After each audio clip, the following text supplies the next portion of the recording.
Welcome to a Rap Jokes Compilation Part 14. Mr. President, it's early in the morning, but you look so angry. What seems to be the problem? There has been a lot of allegations these days pertaining to my cabinet. Problem with your presidential cabinet? So, what's your next step, Mr. President? I cannot let these allegations simply pass. I would like to know who the alligators are.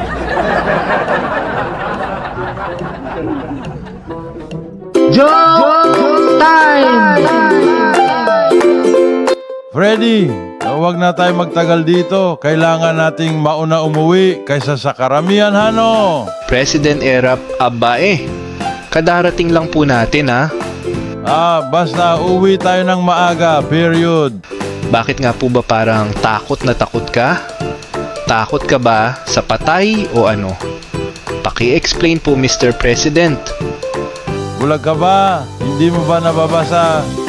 Remains will be cremated. Gusto mo ba makremate? Siya, maiwan ka dyan.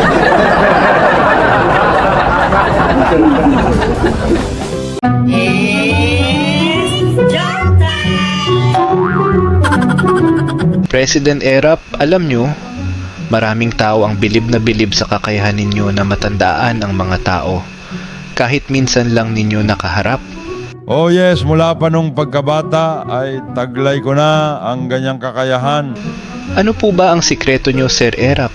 Ang sikreto ko ay ang pagkakaroon ng tinatawag na pornographic memory.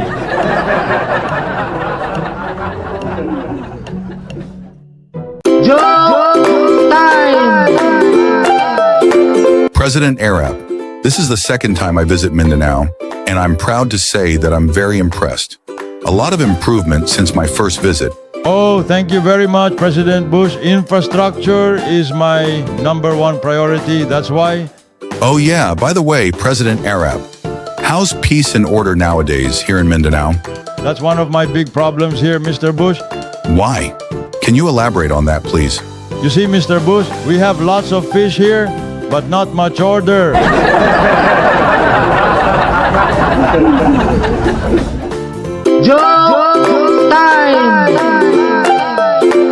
Erap, please stand up and use I in a sentence. Oh, okay, Ma'am Miriam, I is... No, you should say I am and not I is. Is that so, Ma'am Miriam? Okay, then I will rephrase my sentence using I am. As you said, I am the 9th letter of the English alphabet.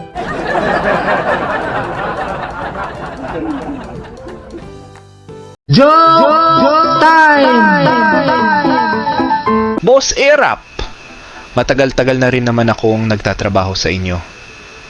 Pwede po bang ako na lang ang pumalit sa senior staff nyo na namatay?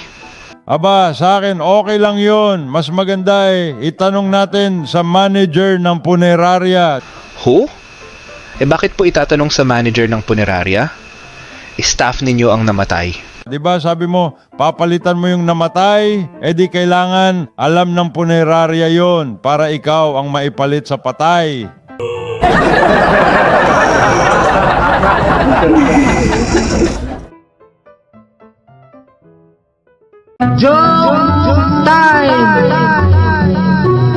Good morning, sir.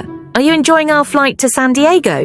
Good morning to yes, I am enjoying our flight to San Diego. How about the meal we served? Did you like it? The meal you served is superb. I like it very much. Are you done, sir?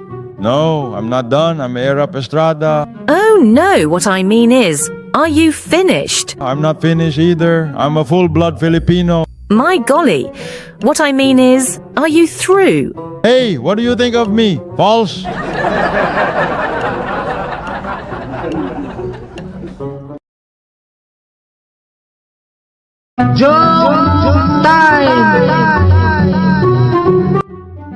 Before a formal meeting with the President of the United States of America, Mr. Bill Clinton, President Joseph Estrada practices his English with an American instructor.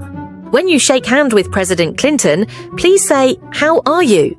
Then Mr. Clinton should say, "I am fine, and you?" Now you should say me too. Afterwards, we, translators, will do the work for you. Okay, when I meet him, I'll say, "How are you?" Who are you? Well, I'm Hillary Clinton's husband. Me too. Ha ha ha ha ha.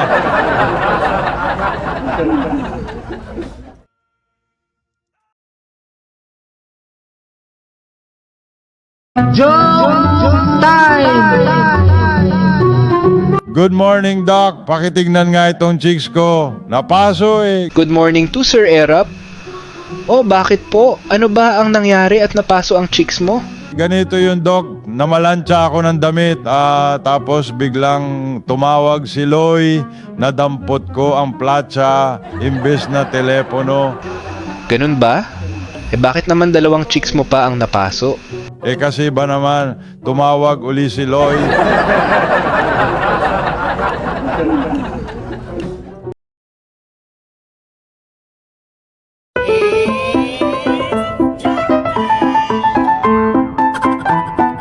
Paring Erap, bakit mukhang happy ka ngayon? Nakabili na kasi ako ng hearing aid na kailangan ko eh. Humihina na ang pandinig ko eh. Mabisa ito pare ko eh. Gamit ko nga ngayon eh. Talaga Erap, magkano naman ang pagkabili mo? Kahapon lang pare, kahapon lang.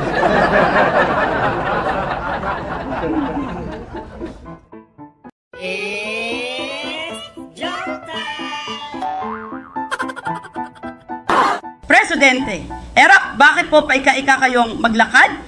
Nako Miriam, pumunta ako kay Doc at sabi niya, mataas raw cholesterol level ko, kaya iwasan ko raw yung itlog.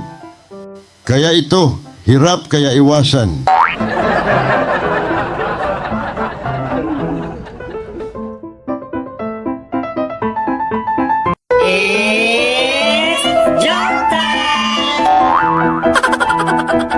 Isang araw nagpasya si Erap na maglakbay sa pamamagitan ng pagsakay ng barko.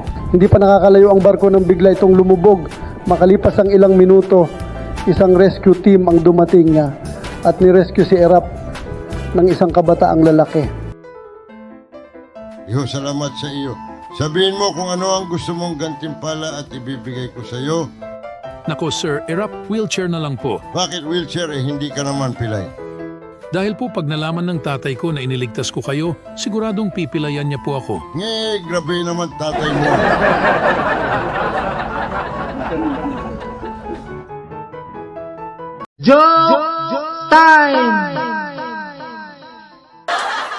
Paring Erap, tatanong ko lang, bakit yung airplane pag umikot yung elesi umaangat palipad? Yung elesi ng ventilador, kahit umikot yung elesi nasa lamesa pa din. Madali lang yan paring Digong. Kasi yung ventilador, may kordon yon, kaya hindi makalipad. Panis.